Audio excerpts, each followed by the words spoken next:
Hello বন্ধুরা, welcome back to my channel.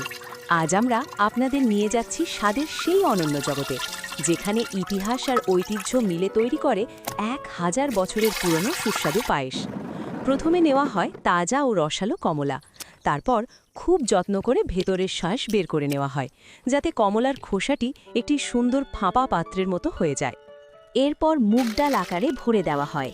তারপর কুজ্জু গাছের শিকড় শক্ত ওখলিতে দিয়ে ভালোভাবে কুটে নেওয়া হয়। এতে পানি মিশিয়ে কাপড়ে বেঁধে সমস্ত পানি বের করে নেওয়া হয়। এখন এই পানি সারা রাত রেখে দেওয়া হয়। সকালে উপরের পরিষ্কার পানি ফেলে দিলে নিচে একটি ঘন মিশ্রণ থেকে যায়। সেটিকে কাপড়ে বেঁধে ঝুলিয়ে রাখা হয়, যাতে বাকি পানি ঝরে যায়। তারপর এই মিশ্রণটি ঝুড়িতে রেখে রোদে শুকাতে দেওয়া হয়। ভালোভাবে শুকিয়ে গেলে কমলার ভেতর থেকে মুগ ডাল বের করে নেওয়া হয় এবং সেই ফাঁপা খোসার ভেতরে তৈরি করা গুঁড়ো ভরা হয়। কিছুক্ষণ শুকানোর পর গুঁড়ো বের করে তাতে পানি মিশিয়ে ঘোলা করা হয় এবং ফুলের মধু মেশানো হয়।